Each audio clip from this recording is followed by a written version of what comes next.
सूर्यकोटि समप्रभ निर्विघ्नं कुरु मे देव सर्वकार्येषु सर्वदा। सर्वमङ्गलमाङ्गल्ये शिवे सर्वार्थसाधिके शरण्ये त्र्यम्बके गौरी नारायणी नमोस्तुते नारायणी नमोस्तुते। या देवी सर्वभूतेषु शक्तिरूपेण संस्थिता नमस्तस्यै नमस्तस्यै नमस्तस्यै नमो नमः नमस्तस्यै नमो नमः।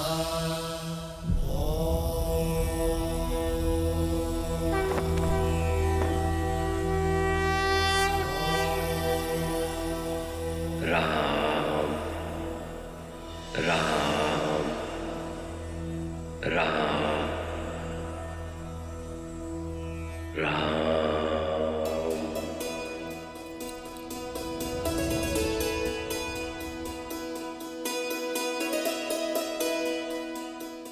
महादेव हैं आप। मनुष्य देव सभी आपको पूजते हैं, फिर भी हर दिन आप एक मनुष्य का नाम जपते हैं, क्यों?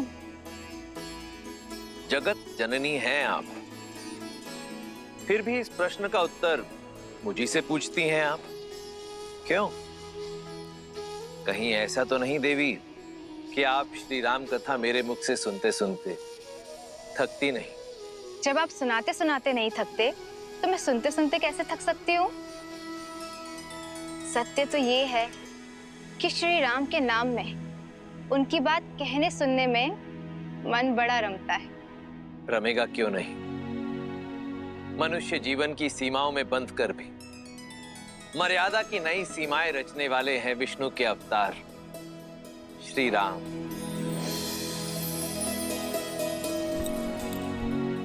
तो एक बार फिर से सुनाइए ना श्रीमद् रामायण कथा। मैं गणेश स्तुति भी कर आई हूं, तो कथा सुनने में कोई विघ्न नहीं आएगा। जो आज्ञा देवी। तो आइए आरंभ करते हैं।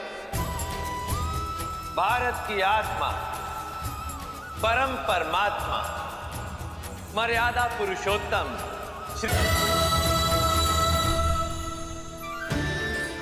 महापवित्र सरयू नदी के तट पर स्थित है एक नगर जो त्रेता युग में सूर्यवंशी राजाओं की राजधानी थी।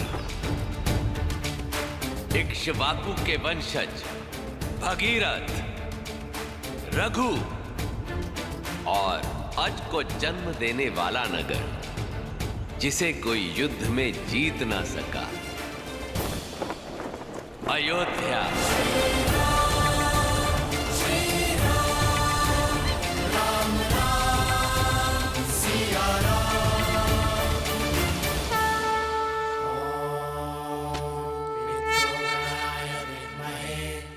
जहां उस काल में राज किया करते थे संसार के हर सुख के स्वामी, पर पुत्र सुख से वंचित महाराज नेमी, जिन्हें भविष्य दशरथ के नाम से जानने वाला था।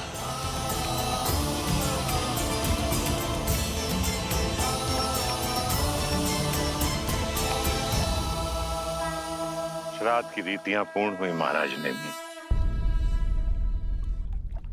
जी अच्छा।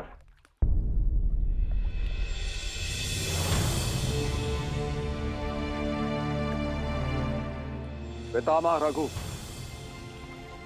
आपके आशीर्वाद से मैं यथाशक्ति अयोध्या का शासन संभाला।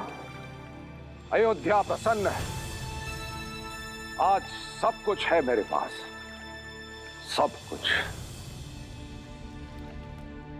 एक पुत्र के अतिरिक्त।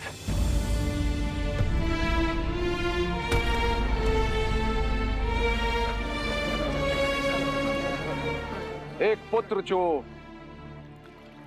मेरे उपरांत अयोध्या को प्रज्वलित कर सके। एक पुत्र जो सूर्यवंश के तेज को आगे ले जा सके। ऐसे एक पुत्र का आशीष दीजिए पितामह।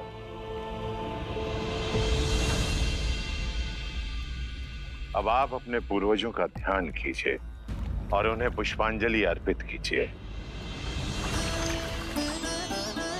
रानी कौशल्या, सुमित्रा, कैकेयी, आइए।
प्रजा के सामने अपनी दुर्बलता दिखाने से प्रजा का बल घटता है।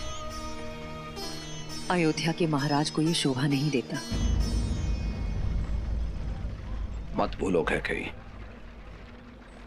कि अयोध्या के महाराज एक मनुष्य भी हैं। क्या तुम्हें मेरी पीड़ा का आभास नहीं? कब से एक ही स्वप्न तो संजोए बैठे हैं हम दोनों, जो आज तक पूर्ण नहीं हुआ।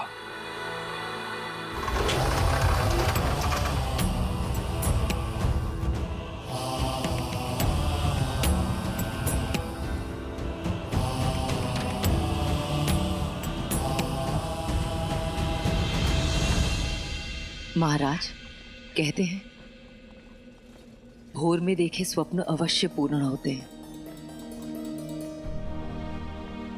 आज भोर में मैंने एक स्वप्न देखा महाराज। उस स्वप्न में नन्हे नन्हे पैर हमारे आंगन में चल रहे थे। हमारे उपवन में, हमारे कक्षों में किलकारियां गूंज रही थी महाराज, आपकी संतान की। संतान? क्या उनमें कोई पुत्र भी था कैकेयी? चारों महाराज। मैंने स्वप्न में आपके 4 पुत्र देखे हैं, रघुवंश के 4 वंशज। सच कैकेयी?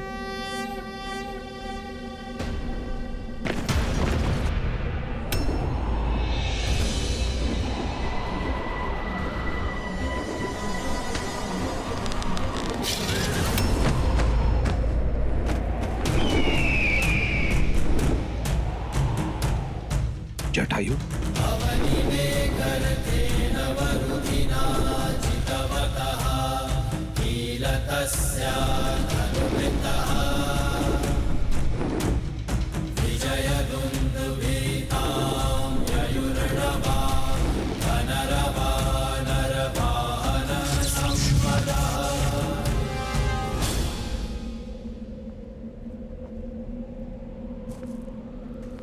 मित्र जटायु,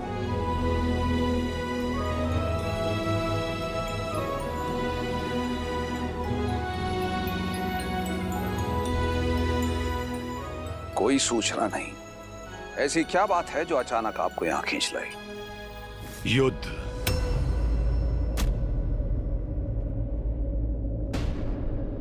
इसमें मुझे मेरे मित्र नेमी की सहायता चाहिए।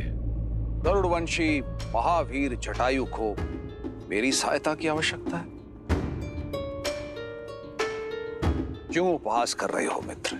उपहास नहीं है ये मित्र, ये कोई साधारण युद्ध नहीं है। स्वयं देवराज इंद्र ने मुझे आपके पास सहायता लेने के लिए भेजा है, क्योंकि संभासुर ने देवलोक में हाहाकार मचा रखा है। उसके असुरों ने दंडक वन में छावनी बना ली है। भयंकर असुरों से लदा है उसका विमान। एक साथ 10 दिशाओं से प्रकट होकर आक्रमण करता है वो मायावी। देवराज इंद्र ने इसीलिए मुझे आपके पास भेजा है, क्योंकि अयोध्यापति नेमि के अतिरिक्त कोई भी उस संभासुर के उत्पात को समाप्त नहीं कर सकता।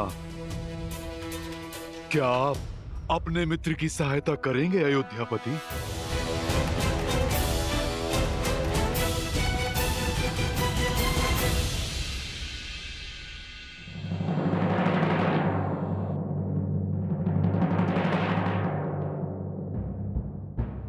अयोध्या की राजसभा में उपस्थित सभी को इस बात की सूचना मिल चुकी है कि अयोध्या के मित्र देवराज इंद्र ने हमसे सहायता मांगी है और अयोध्या इस सहायता का उत्तर देगी।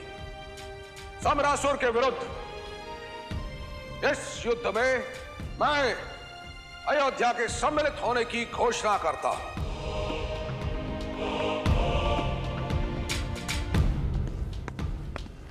क्षमा करें महाराज।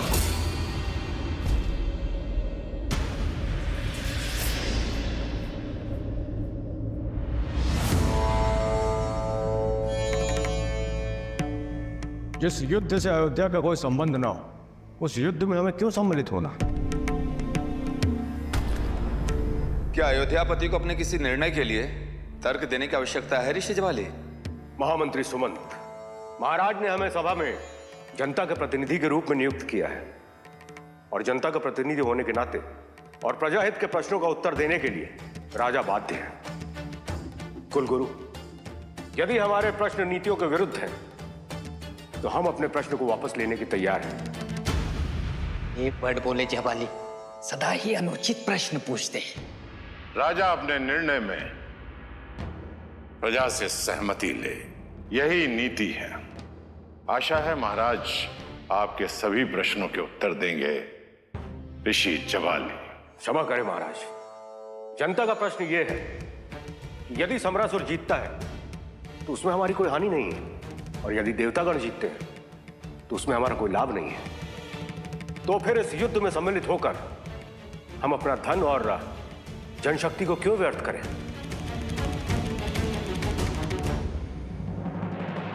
ऋषि ज्वाली, अयोध्या के इस युद्ध में सम्मिलित होने के 3 कारण हैं।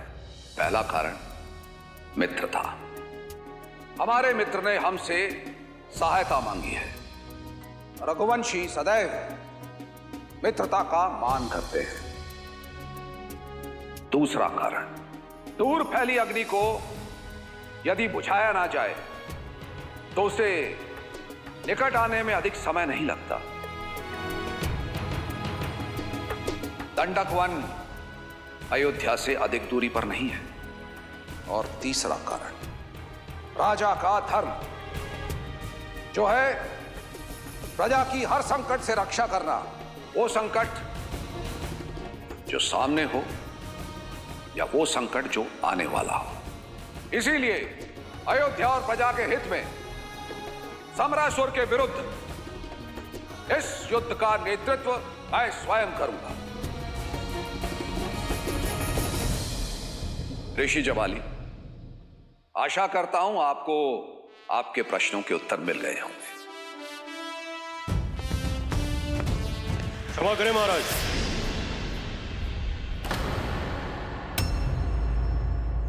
महाराज, मेरा प्रश्न इतना सरल नहीं है। उत्तराधिकारी के बिना महाराज राज नहीं छोड़ सकते।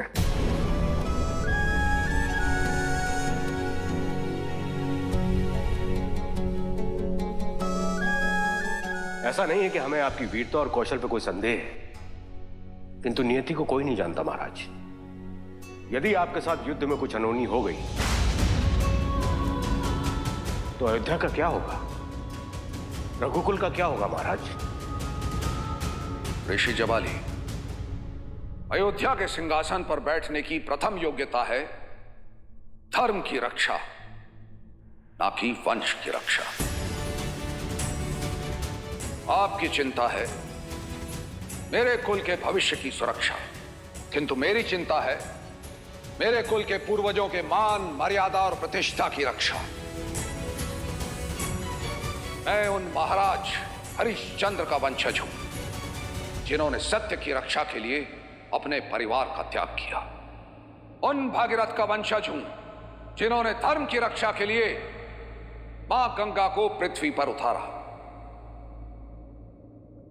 धर्मवीर रघु का रक्त मेरी धमनियों में बह रहा है।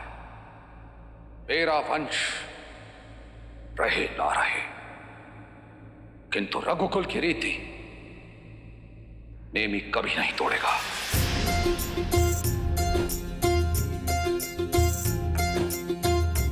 रघुकुल रीति सदा चली आई, प्राण जाए पर वचन न जाए। महाराज नेमी की, महाराज नेमी की, महाराज नेमी की। प्राण जाए पर वचन न जाए। कि भोजन के साथ सरयुग का जल रख लिया है ना, उन्हें वही भाता है। युद्ध के लिए अतिरिक्त कवच तो रख लिए हैं ना। देवासुर संग्राम है तो ध्यान रहे, महाराज के सारे दिव्यास्त्र सुरक्षा में सज्ज रहे। जय हो महाराज। इसे शीघ्र करो।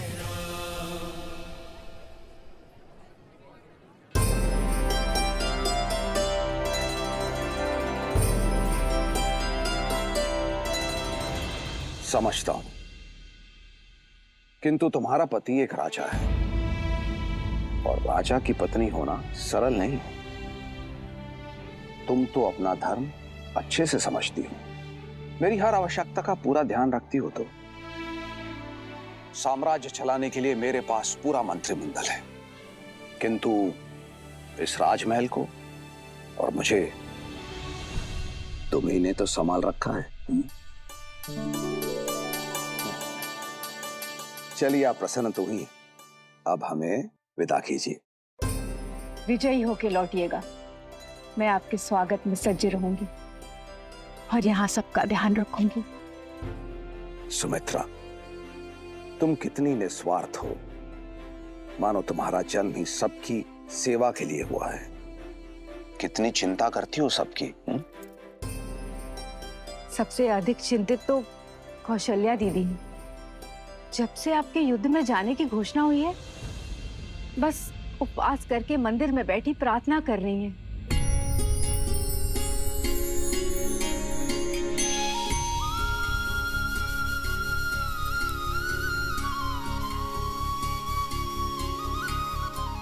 रानी सुमित्रा ने बताया कि आप चिंतित हैं। चिंतित थी, इसलिए यहाँ आई थी। अब प्रार्थना के बाद मन शांत है।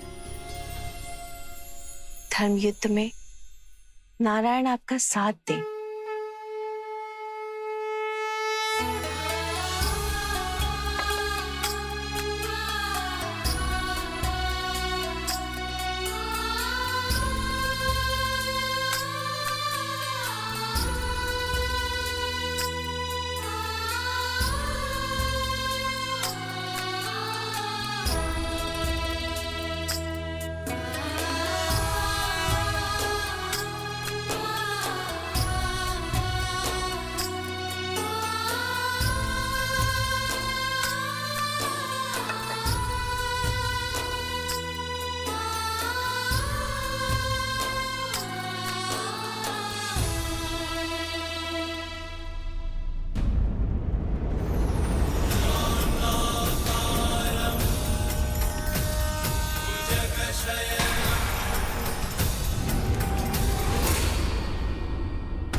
कैकेयी, मैं युद्ध के लिए प्रस्थान कर रहा हूं। विजयी होके लौटिएगा अयोध्यापति। जो कह रही हो तुम्हारी आंखों में देखना चाहता हूं। मंत्रा, आओ मेरी मदद करो।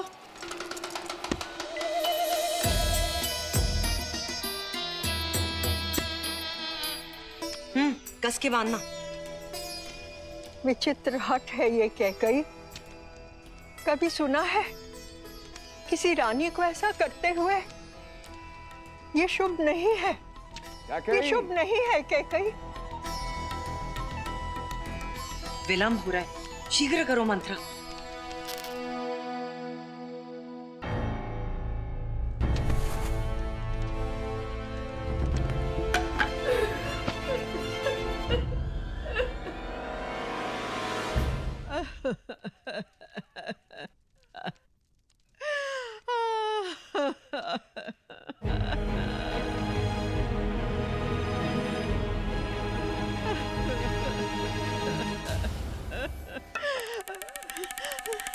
क्यों चिंता करती हो?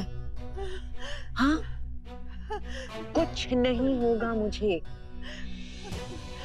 अश्वपति की बेटी हूं मैं, योद्धाओं के बीच में पली बड़ी हूं। कहाँ गई मेरी वो मंत्रा जो कहा करती थी कि पूरे भारतवर्ष में मुझ जैसी वीरांगना नहीं? क्या हुआ मेरी उस मंत्रा को? ये शुभ नहीं है कैकई, ये अनर्थ है। मैंने कहा ना तुमसे, कुछ नहीं होगा मुझे। मेरी प्यारी माँ। हाँ, मेरी बच्ची।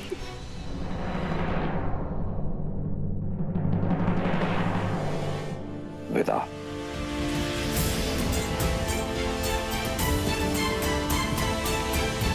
लौट के आना कैकई, लौट के आना।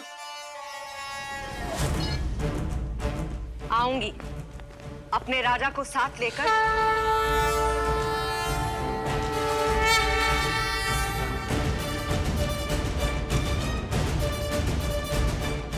अयोध्यापति महाराज नेमी की, अयोध्यापति महाराज नेमी की, अयोध्यापति महाराज नेमी की।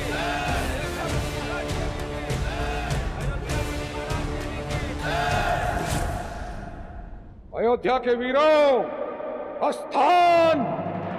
ठहरिए।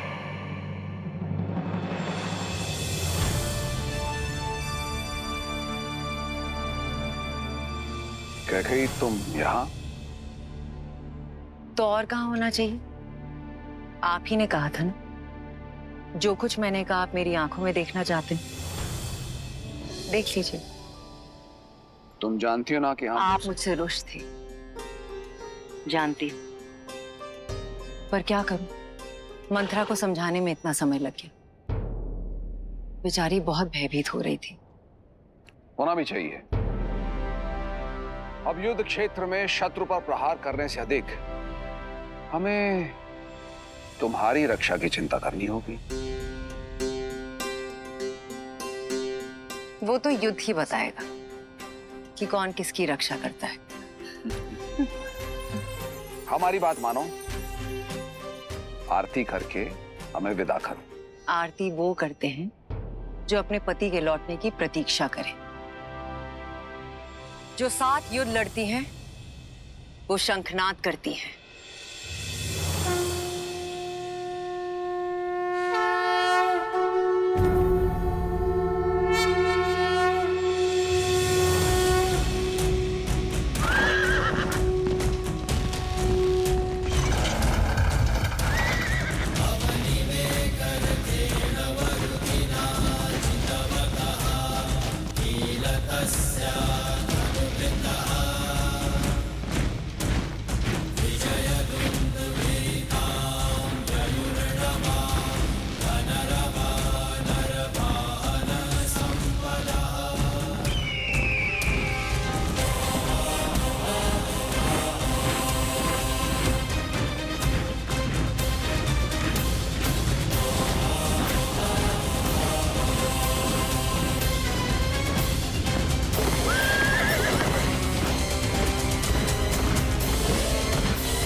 गुरुदेव, महारानी। प्रणाम महारानी। प्रणाम महारानी। आचार्य वशिष्ठ।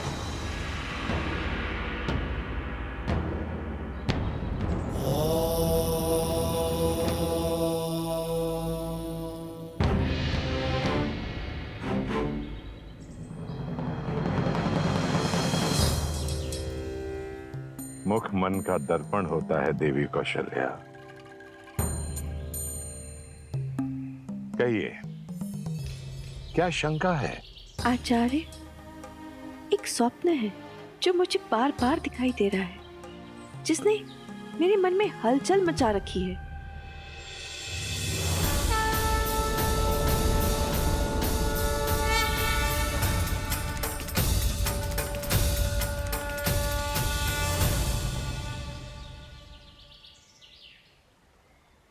नारायण का स्वप्न।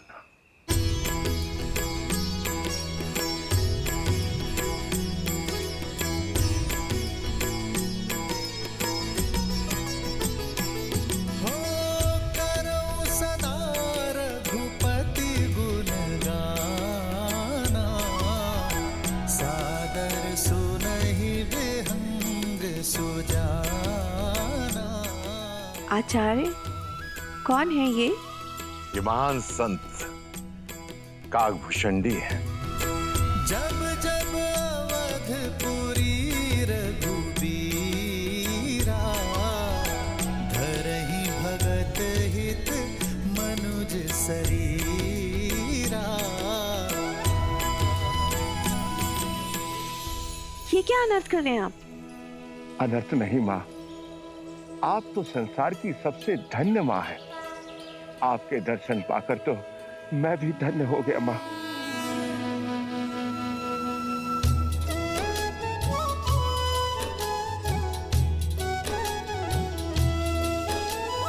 ताते यह तन मोहि प्रिय, भयो राम पद ने। निज प्रभु दर्शन पायो, गए सकल संदेह।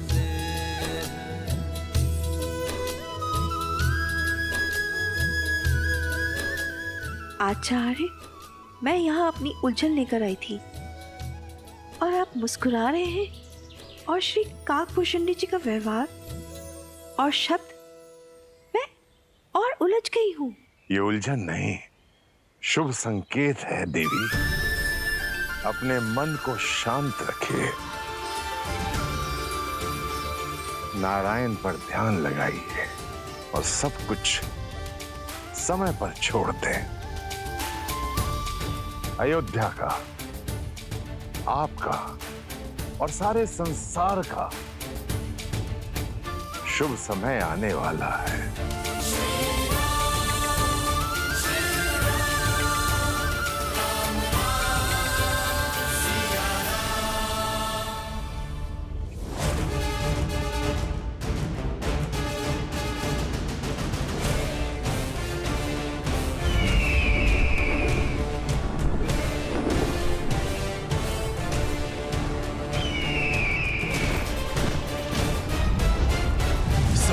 मित्र, बड़ा ही मायावी है ये संभासुर। मैं ऊपर आकाश में पहरा देता हूँ, आप नीचे भूमि पर सज रहिए।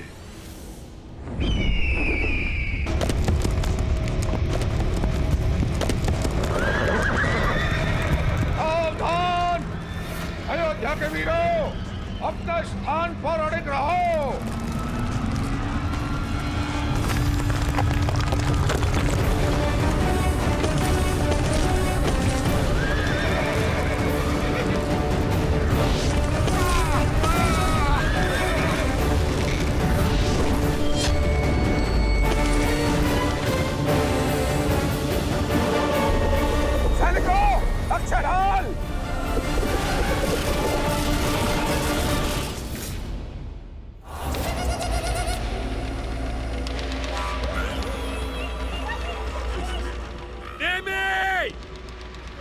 अभी भी समय है, लौट जाओ। अवध के वीर धर्म युद्ध से दो स्थिति में लौटते हैं, या तो विजय प्राप्त करके या वीर गति प्राप्त करके। ठीक है, वीर गति प्राप्त करो। सेना आक्रमण!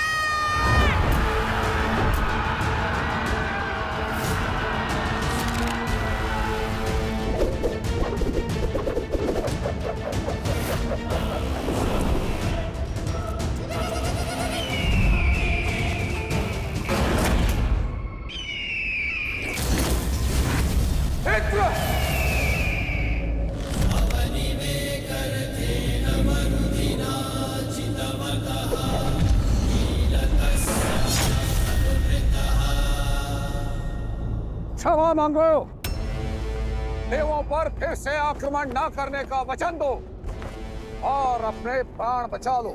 अभी तो युद्ध प्रारंभ भी नहीं हुआ है नेमे।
अवसर है।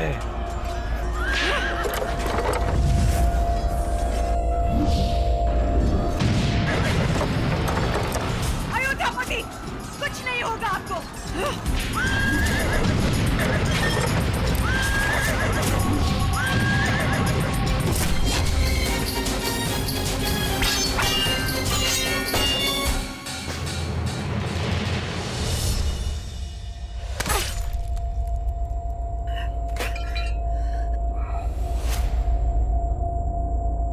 महाराज, महाराज, युद्ध में क्या हुआ कैकई? युद्ध चल रहा है महाराज, किंतु सम्रासुर के प्रहार से मूर्छित हो गए थे आप, इसलिए आपको सुरक्षित रखने के लिए मैं आपको यहाँ ले आई। युद्ध चल रहा है और तुम मुझे मेरी सेना से दूर यहाँ ले आई? अयोध्या की रानी होकर तुम? क्षमा कीजिए महाराज, किंतु मैं आपको खो नहीं सकती महाराज।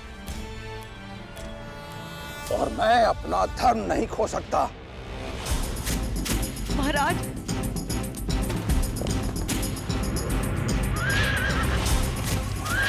महाराज मैं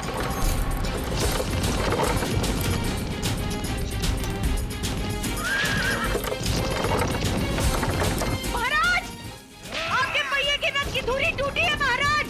महाराज रुकिए। महाराज,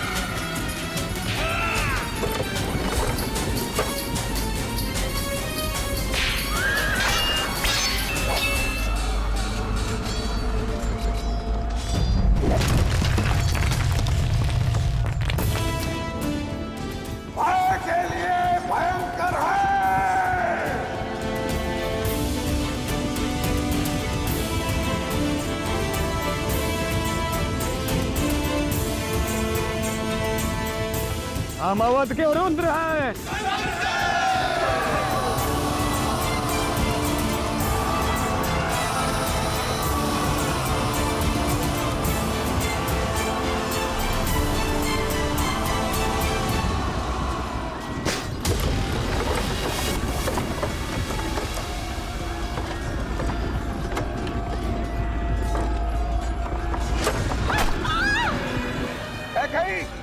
तुमसे कहा था मेरा ध्यान भंग मत करो।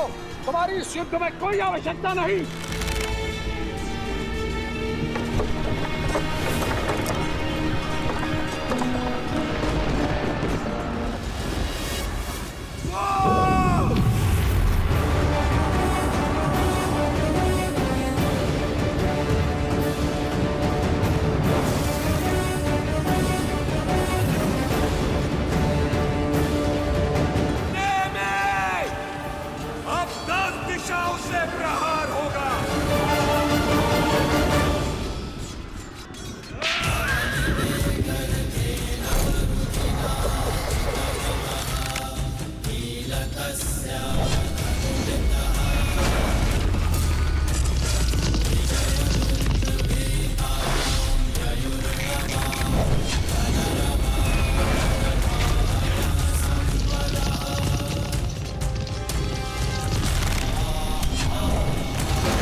अयोध्यापति महाराज नेमी की, अयोध्यापति महाराज नेमी की, अयोध्यापति महाराज नेमी की, अयोध्यापति महाराज नेमी की, अयोध्यापति महाराज नेमी की, अयोध्यापति महाराज नेमी की, अयोध्यापति महाराज नेमी की,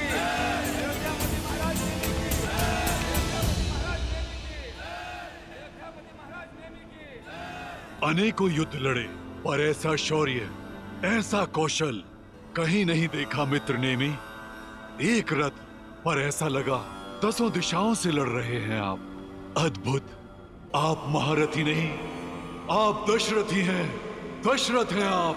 बोलो महाराज दशरथ की, बोलो महाराज दशरथ की, महाराज दशरथ की, महाराज दशरथ की जय। क्या गई? क्या गई? क्या गई?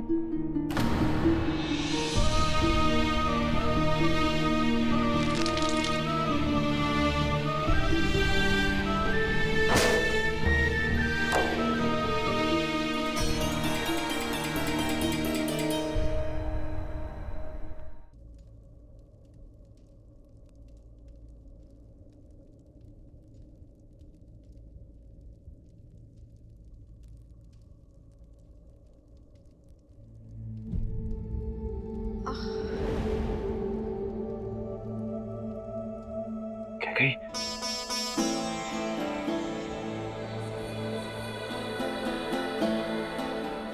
मुझे क्षमा कर दो कैकेयी, मुझसे बहुत बड़ी भूल हो गई। तुम तो मुझे बताना चाह रही थी कि रथ के पहिए की धुरी टूट चुकी है, किंतु मैंने तुम्हें अनसुना कर दिया। क्रोध में न जाने तुम्हें क्या क्या कह गया। महाराज, तुम्हारे इस आचरण को मैंने रघुकुल का कलंक समझा, किंतु इतना अपमानित होने के बाद, इतनी पीड़ा में भी चलते रथ के पहिए की धुरी में तुमने अपना हाथ कहीं। मुझे क्षमा कर दो, क्षमा कर दो। महाराज दशरथ को इतना भावुक होना शोभा नहीं देता। क्या कही? तुमने मेरा सम्मान और वरदान दोनों अर्जित किए हैं।